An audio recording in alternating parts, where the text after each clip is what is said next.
في كلامه المجيد. أعوذ بالله من الشيطان الرجيم. والأرض مددناها وألقينا فيها رواسي وأنبتنا فيها من كل زوج بهيج. উপস্থিত জুমার মুসল্লিগণ, ভাইরা ও মায়েরা, যাবতীয় প্রশংসা আল্লাহর জন্য। দরুদ বর্ষিত হোক মুহাম্মদুর রাসূলুল্লাহ সাল্লাল্লাহু আলাইহি ওয়াসাল্লামের উপর। আমি গত জুমাতে সূরা কাফ নিয়ে আলোচনা শুরু করেছি। বলেছি সূরা কাফ কেন রাসূলুল্লাহ সাল্লাল্লাহু আলাইহি সাল্লাম জুমার খুতবায় পাঠ করতেন, কি রয়েছে সূরা কাফের মধ্যে আর কি তার গুরুত্ব, যে সেটাকে প্রত্যেক সপ্তাহে প্রায় মুসলমানদেরকে শোনানো হতো। আমাদের হয় না, আমরা অন্যান্য নসিহত করি, অন্যান্য নসিহতও করা যায় যাচ্ছে, ঠিকই আছে। সূরা কাফের শুধু তেলাওয়াত তাও তো সঠিক নয়, কারণ তারা মানে বুঝতেন কিন্তু আমরা মানে বুঝি না, তাই তার মানে বোঝার একটা দরকার ছিল, সেই হিসাবে আমরা শুরু করেছি। আল্লাহ তাআলা সূরা কাফের 7 নম্বর আয়াতে বলছেন, ওয়াল আরদা মাদাদনাহা, আমি পৃথিবীকে বিস্তৃত করেছি। পৃথিবী গোল না চ্যাপ্টা, এ নিয়ে মতভেদ পুরনো যুগের থেকে চলে আসছে। বাস্তব ছবিতে আমরা যেটা দেখছি যে পৃথিবী হচ্ছে বলের মতো বা কমলা লেবুর মতো গোল, এটা বাস্তব। আর বিস্তৃত করার মানে হচ্ছে, বিছানা করার মানে হচ্ছে গোলের মধ্যেই বিছানা। গোলটা যদি এত বিশাল হয়, কয়েক হাজার কিলোমিটার জুড়ে হয়, তো সেটাকে বিস্তৃত করা এবং গোল রাখা আল্লাহর কাছে কিছুই অসম্ভব নয়। পৃথিবীটা গোল হওয়া সত্ত্বেও বিস্তৃত, গোল হওয়া সত্ত্বেও বিছানার মতো আমরা বেশ সমান জমিনে চলে থাকি, অথচ ধীরে ধীরে এটা যে গোল সেটা হয়তো আমাদের অনেকে সৌর হয় না। অনেক ওলামা বলেছেন যে পৃথিবী গোল নয়, আর পৃথিবী গোল তা বিশ্বাস করা যাবে না, সেটা একটা মত। কিন্তু আরেকটা মত অন্য শ্রেণীর ওলামারা যারা বলেন, কোরআন হাদিসে এমন স্পষ্ট কোথাও নেই যে পৃথিবী গোল নয়, বরং আল্লাহ তাআলা ইউকাউবিরুল লাইলা ওয়ান নাহার, ইউকাউবির পাগড়ি গোটানোর মতো আল্লাহ তাআলা দিনকে এবং রাত্রিকে ঘোরান ফেরান, আর তার মানেই হচ্ছে সেখানে গোলের দলিল রয়েছে। এবং আরও দলিল তারা কোরআন থেকে উল্লেখ করে বলেছেন যে পৃথিবীটা গোল। যাই হোক, আমি সে মতভেদে যাচ্ছি না। আর ভৌগোলিক এই জ্ঞান আমাদেরকে দেওয়ার জন্য কোরআন অবতীর্ণ হয়নি। কোরআনে যা কিছু বলা হয়েছে সেগুলো আমাদের নসিহতের জন্য। আর তিনি বলছেন যে আমি পৃথিবীকে বিস্তৃত করেছি।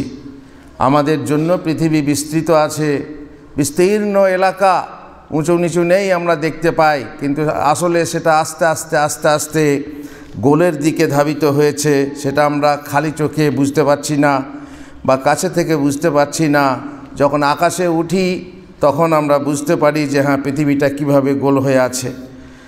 আর আল্লাহ তাআলা তাতে পর্বতমালা স্থাপন করেছেন।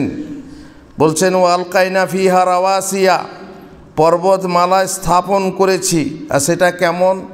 সেটা হচ্ছে ওই পেরেকের মতো। পাহাড় যে আমরা উঁচু উঁচু পাহাড়, হিমালয় পাহাড় বিশাল উঁচু, কিন্তু ওই বিশাল উঁচুর সাথে সাথেই মাটির নিচেও ওই ধরনের পাহাড় তার পেরেকের মতো গাঁথা আছে। আর আপনারা জানেন যে বিল্ডিং যত উঁচু হবে তার ভিত তত গভীর হবে। বিল্ডিং উঁচু হলেই তার ভিতকে গভীর করতে হবে, নচেত থাকবে না। পাহাড়ও তাই, পাহাড় ওয়া জাআলনাল জিবালা আওতাদা, এই যে আওতাদ বলা হয়েছে এটা হচ্ছে পেরেকের মতো, পৃথিবীর জন্য পেরেকের মতো, যাতে পৃথিবী তোমাদেরকে নিয়ে কোথাও সরে না যায়, তোমাদেরকে নিয়ে কী বলে দোদুল্যমান না হয়, দুলে না যায়। আমরা বেশ স্থির আছি, আর দুললেই সেটা কি হয়, ভূমিকম্প হয়। আর তার মানে এই নয় যে পাহাড় দিলে ভূমিকম্প হবে না। তাহলে পাহাড় আছে তো ভূমিকম্প কেন হচ্ছে? ভূমিকম্প হওয়ার আলাদা কারণ, আল্লাহ তাআলার এক একটা নিদর্শন, তিনিই কম্পন করে থাকেন। আর বিজ্ঞানের অন্য কারণ আছে। পাহাড় থাকলে ভূমিকম্প হবে না এরকম কথা না।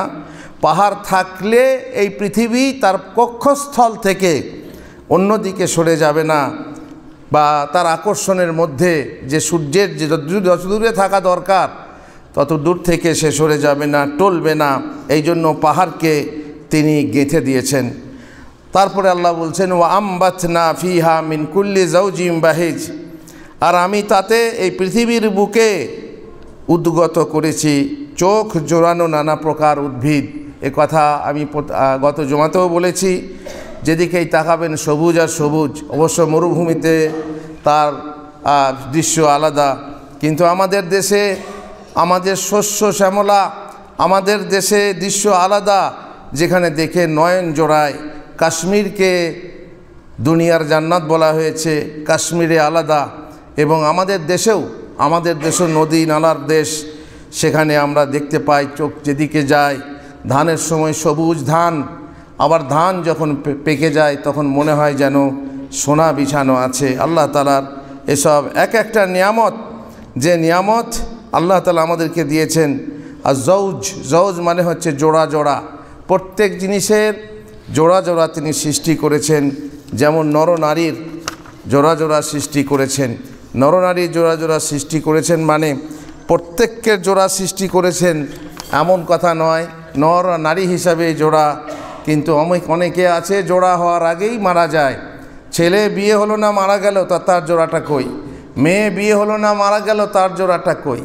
অতএব জোড়া মানে ছেলে এবং মেয়ে, কিন্তু প্রত্যেকেরই জোড়া আছে এইরকম কথা নয়। আর একটা কথা প্রসিদ্ধ আছে যে আদমের পাঁজর থেকে হাওয়াকে সৃষ্টি করা হয়েছিল, এটাও দলিল সাপেক্ষ। অনেকে ওই হাদিস থেকে বলা হয় মেয়েরা টেরাহারের তৈরি, তো প্রত্যেক মেয়ে তার স্বামীর পাঁজর থেকে তৈরি হয়েছে বলে অনেকে ওয়াজ মাহফিলে বলে যে প্রত্যেক মেয়েকে টেরাহার থেকে তৈরি করা হয়েছে তার স্বামীর পাঁজরের হাড় থেকে। কথাটা ভুল কথা।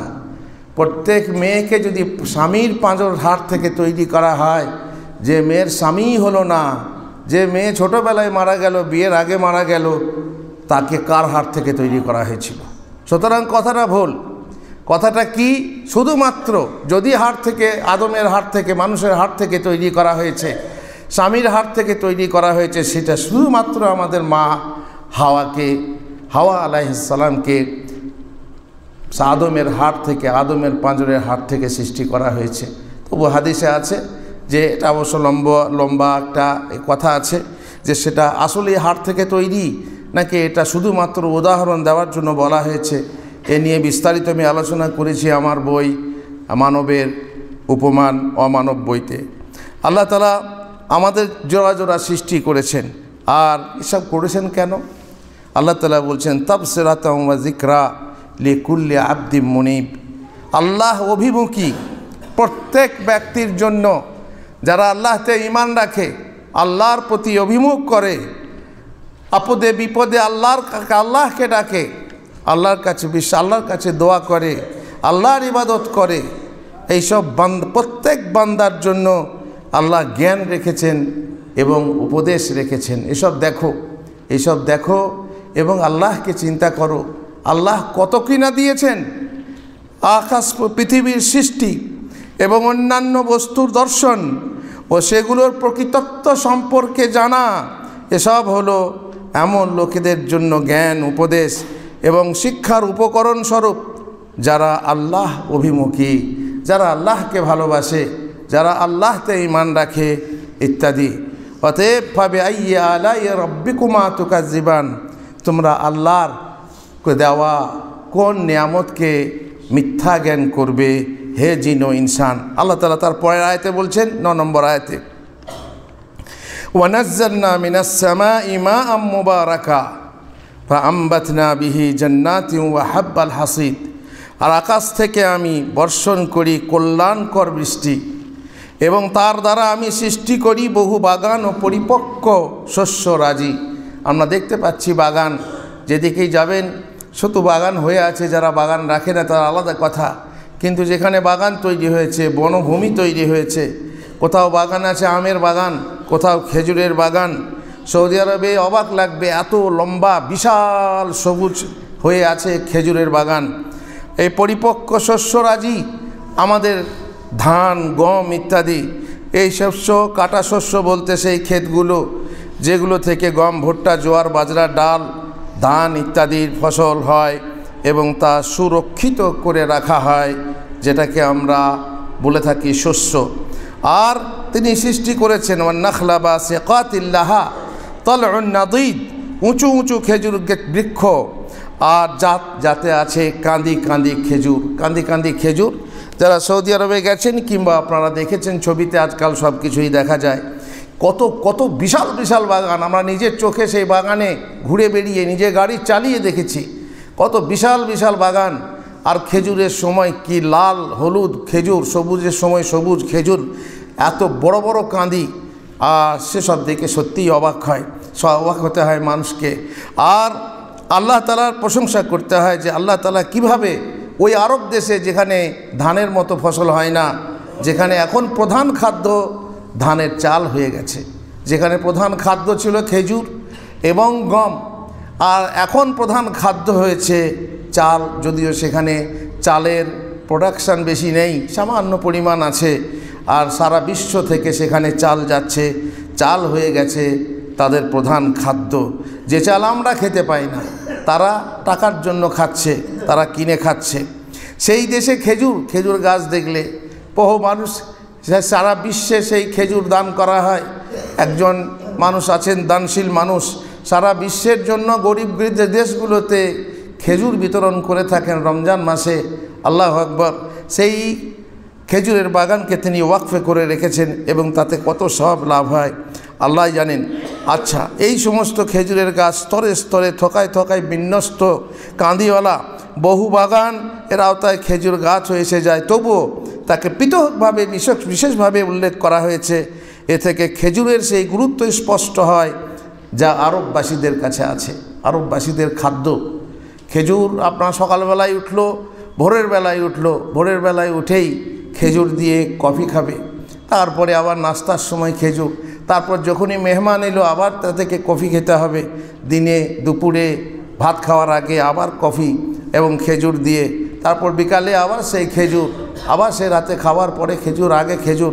খেজুরটা ওদের প্রধান খাদ্য রূপে, কিন্তু প্রধান খাদ্য যেটা বেশি ভারী রূপে খাওয়া হয়, কিংবা দাওয়াতে যেখানে অলিমার দাওয়াত ইত্যাদি হয়, তারা কিন্তু ভাত খায়।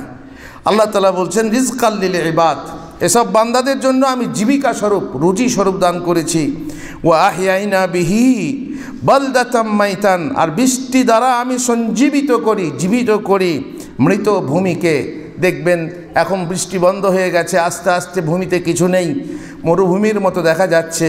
যখন বৃষ্টি বর্ষিত হবে আকাশ থেকে, তখন ভূমি সঞ্জীবিত হবে এবং তার থেকে সেই ঘাসের শেকড় থেকে বা কোনো বীজ থেকে কিংবা দানা থেকে আবার নতুন করে গাছ উদ্গত হবে, ঘাস উদ্গত হবে। এভাবে তোমাদের পুনরুত্থান ঘটবে, তোমরাও মরে যাবে, কবরে নিশ্চিহ্ন হয়ে যাবে। অতঃপর তোমাদের এমন একটা অংশ নিয়ে তোমাদেরকে ওই ঘাস গজানোর মতো, ওই কী বলে অঙ্কুর উদ্গত করার মতো তোমাদেরকে উদ্গত করা হবে কবর থেকে।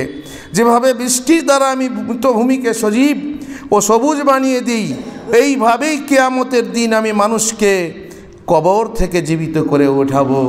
বুঝতে পারছো না? কি উদাহরণটা দেওয়া হলো। তোমরা নিজেরাই চাষ করছো, দেখছো, ধান ছড়িয়ে আসছো, কিছুদিন পরেই কি সুন্দর সবুজ হয়ে ধানের গাছ, ধানের চারা, ধানের বীজ কিভাবে উঠে আসছে, আর তুমি নিজেরটাকে ভুলে যাচ্ছ। যে আল্লাহ প্রথমে তৈরি করলেন সেই আল্লাহ তোমাকে আর জীবিত করতে পারবেন না? ওইভাবেই তোমাকে জীবিত করা হবে। তুমি পৃথিবীর বুকে পানিতে থাকো অথবা পাড়ে থাকো, মাটিতে থাকো, তোমার দেহের একটা না একটা বীজ, সামান্য বট গাছ, বিশাল বট গাছ, সেই বট গাছের ছোট্ট একটা বীজ পাখিতে খেয়ে নেয়, তারপর যেখানে গিয়ে পায়খানা করে সেখানেই পাকুড় গাছ, বট গাছ কীভাবে উঠছে। তুমি কি ভুলে যাচ্ছ যে আল্লাহ পারবেন না তোমাকে? কিভাবে তুমি মিথ্যায়ন করো? অবশ্যই মানুষকে সাবধান করার জন্য দেখেন প্রত্যেক সপ্তাহে আল্লাহ রসুল সাল্লাল্লাহু আলাইহি সাল্লাম এইভাবে মানুষকে সাবধান করতেন। আল্লাহ তাআলা আমাদেরকে তৌফিক দেন যেন আমরা উপদেশ গ্রহণ করতে পারি, নসিহত কবুল করতে পারি। আল্লাহুম্মা আমিন। বারাকাল্লাহু লি ওয়া লাকুম ফিল কোরআনিল আযীম ওয়া নাফা'আনি ওয়া ইয়্যাকুম বিল আয়াতি ওয়া যিকরিল হাকীম। ইন্নাহু তাআলা জাওয়াদুন কারীমুম মালিকুম বাররুর রাউফুর রাহিম।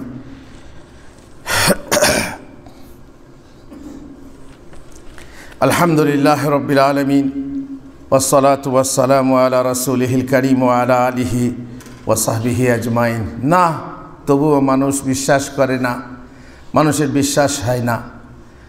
মানুষ জানছে তবুও পুনরুত্থান ঘটবে, আবার আল্লাহর সামনে দাঁড়াতে হবে, উজুতে হবে, বুঝুতে হবে, তবুও বিশ্বাস হয় না।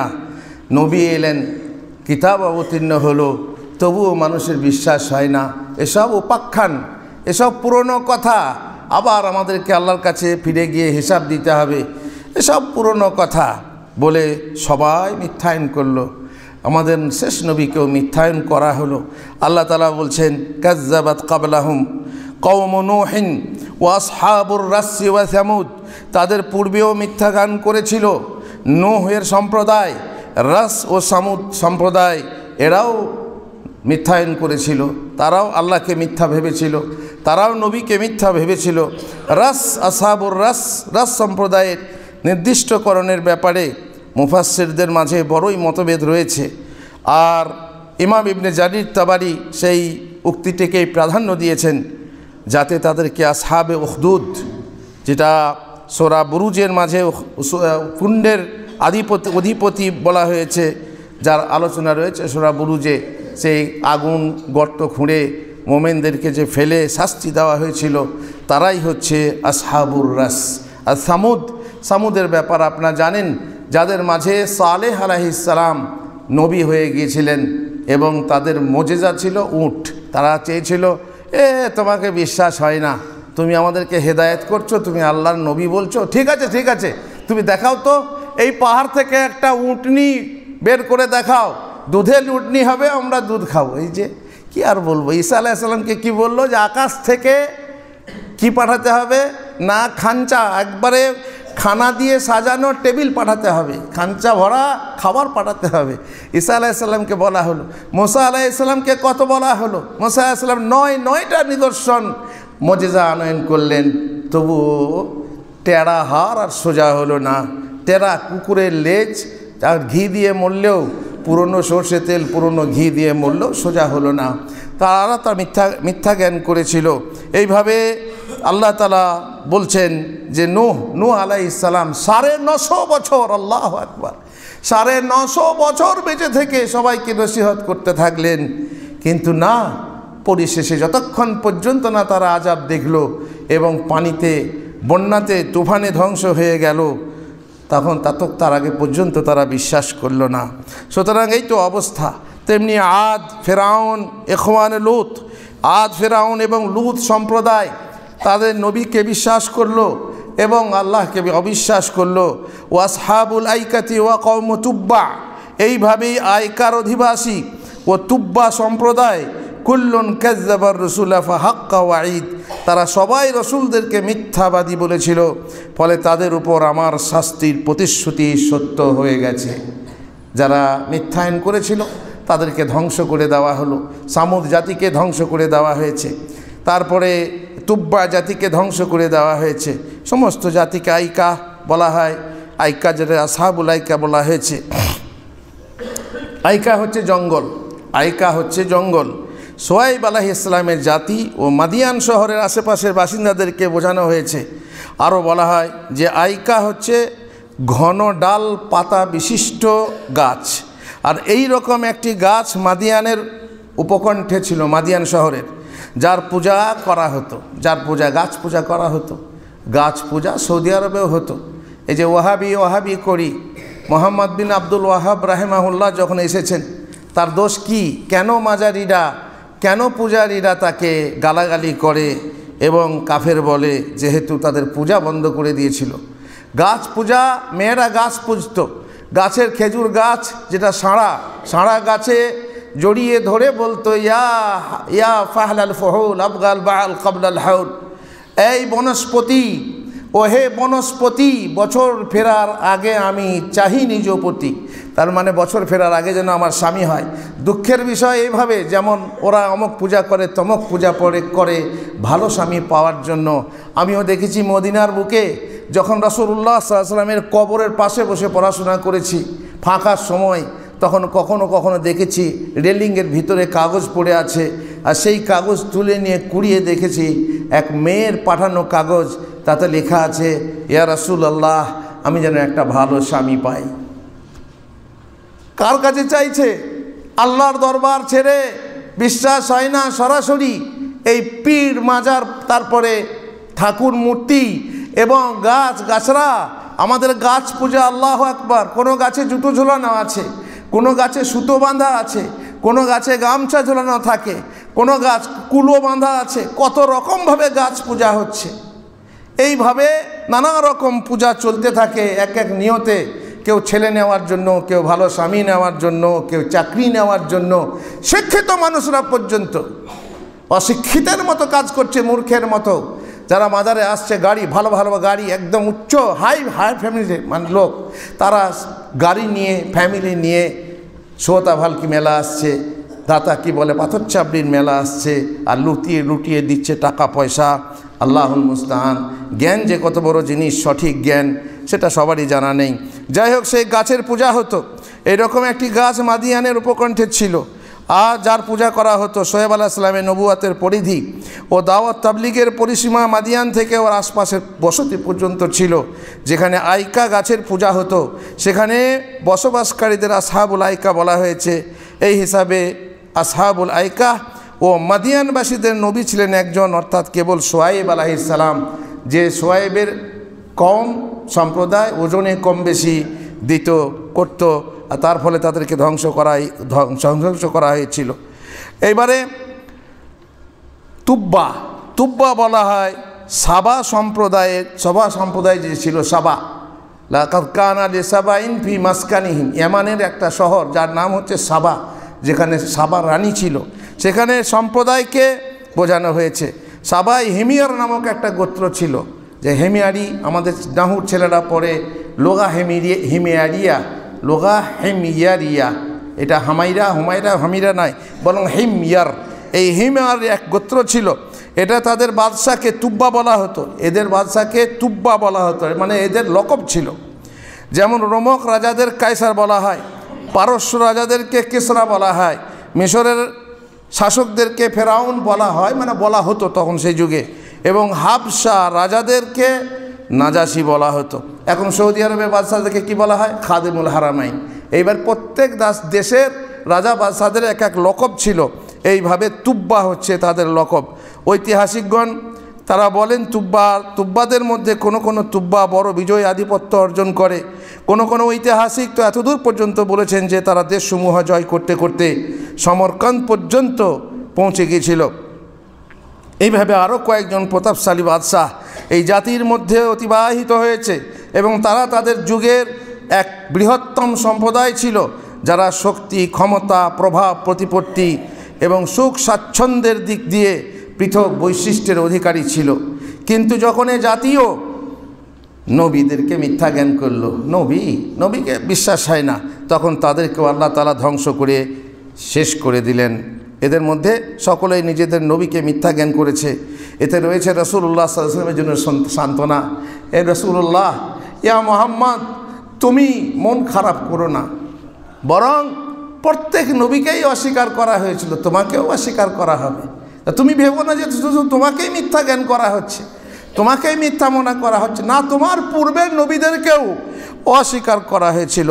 যেন তাকে বলা হচ্ছে, তোমাকে তোমার জাতির পক্ষ থেকে যে মিথ্যাবাদী মনে করা হচ্ছে, তাতে তুমি দুঃখ করো না হে নবী, কেননা এটা কোনো নতুন কথা নয়।